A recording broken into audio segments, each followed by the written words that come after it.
Was this trade a downgrade on paper or a hidden weapon in disguise? The Celtics might have just pulled a move so subtle, so calculated, that no one is truly ready for what comes next. While the NBA world fixated on the departure of Kristaps Porzingis, quietly labeling it a loss, Boston's front office was setting a deeper plan in motion. The man they brought in, Georges Niang, not flashy, not a former all-star, not the kind of name that sets Twitter on fire, but maybe, just maybe, that's exactly the point. In a league obsessed with aesthetics and labels, Niang leaned into the narrative. They traded the unicorn for the minivan, he joked. But behind the humor lies a sharpened mentality, a player who understands that, in Boston, your name means nothing if you're not delivering when it matters. You don't want to be in Boston losing, he said on the Augs podcast. And that line alone should tell you everything about how seriously he's taking this moment. This isn't just a guy happy to be along for the ride, it's someone actively transforming his approach. He's not coming to just fill space, he's aiming to mentor, lead, shoot the lights out, and most importantly, win.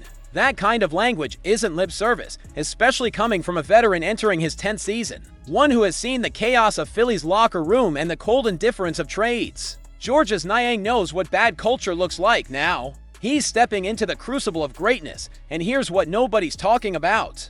Niang is a career 39.9% shooter from deep, but on a team like Boston, spacing isn't just a luxury, it's the engine. When defenses collapse on Tatum or Brown, there must be players who punish rotations without hesitation. Niang doesn't hesitate. He shoots with confidence, with experience, with purpose, but more than just stats. It's about fit, and Niang might fit better in Boston's second unit than people realize. But let's dig deeper. Why would Boston make this move knowing Porzingis had such a strong impact last year? Salary cap constraints. Sure, that's the surface answer. But what if Brad Stevens saw something else? What if this wasn't just cap math but a culture equation? A swap of talent for toughness, of volatility for stability. Niang might not block shots like KP, but he also doesn't need the ball to be effective. He doesn't shrink in big moments. He doesn't hunt for spotlight. He grinds. He hits shots. He leads from the shadows, and there's something else that adds fuel to this fire. Could the Celtics' biggest offseason win be hiding behind a bad shooting stat line? What if the ugly numbers are a smokescreen for something far more powerful unfolding in Boston's plans? Baylor Shireman's summer league shooting splits might look like a red flag at first glance, but dig deeper and a very different picture emerges. Fans saw a guy chucking nearly 10 threes a game and hitting barely 2. On paper, that's rough. But what the Celtics saw was something much rarer, much harder to teach, and far more valuable in the long run. While everyone else focused on percentages, the Celtics locked onto the real shift. We're not worried at all about the shooting, a coach told Spotrac, and that wasn't just PR fluff. There was something else happening on the court in Las Vegas, something that could reshape the future of the team's rotation. Shireman wasn't just surviving those games. He was controlling them in ways that numbers alone can't capture. In 5 summer league games, Shireman averaged 6.8 assists, 5.3 rebounds, and 2.3 steals. For a 6'6" wing drafted for his shot-making, that's not just versatility, it's transformation. He played with tempo, with vision, with grit. He read passing lanes like a veteran. He pressed the ball like a pest. He communicated. He led. And that's where the conversation changes completely. Because here's what fans aren't talking about. The Celtics aren't just managing a roster. They're managing time. With Jason Tatum recovering, Boston isn't looking for a superstar to take over. They're looking for bridges. Players who can connect the elite pieces, hold the system intact, keep the DNA flowing. Baylor Shireman is becoming exactly that. When asked where he's grown most since his rookie year, Shireman didn't mention offense. He pointed to defense. He talked about footwork, weight training, pressing the ball, being physical. That's not a highlight reel answer. That's a coach's dream.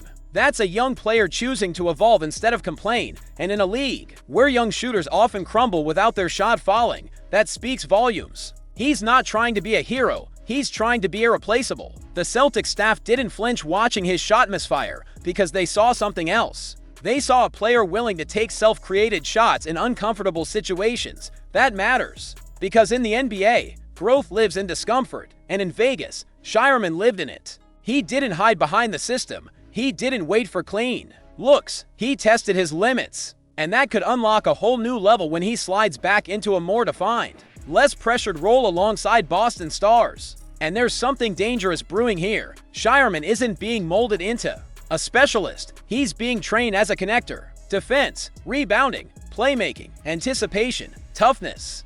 These are the building blocks of postseason reliability. These are the traits that make a player usable in high-stakes basketball. What if the Celtics' next move isn't about replacing Jrue Holiday, but reinventing what a modern guard can be? Could Ben Simmons, one of the NBA's most polarizing players, be the boldest gamble Boston has ever considered, while the NBA universe debates whether Simmons still has anything left in the tank? The Celtics are watching something very different. They're seeing opportunity. They're seeing untapped value. They're seeing the rare kind of player who could completely change the tempo and identity of a second unit without demanding shots or headlines. Forget the low-scoring numbers for a second. That's not what Boston is chasing. This is about vision. This is about defense. This is about unlocking a playmaking engine that could elevate role players into weapons and turn broken possessions into transition gold. Ben Simmons, at his best, sees passing angles other guards never notice. He doesn't just initiate offense, he orchestrates it.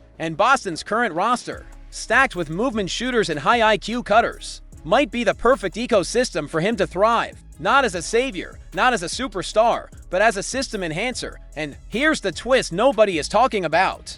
Simmons doesn't need to return to his all-star form to become a difference maker in Boston. He just needs to return to trusting his body and his instincts. With no pressure to carry the offense, no need to score 20 a night, Simmons would have one job in green: make life easier for everyone else. Last season's numbers may seem pedestrian at first glance, but in 51 appearances, Simmons still averaged over 5 assists and nearly 5 rebounds in limited minutes. His defensive versatility remains elite. He can guard positions 1 through 4, switch with ease, and take pressure off Boston's wings. That alone is a luxury most teams don't have.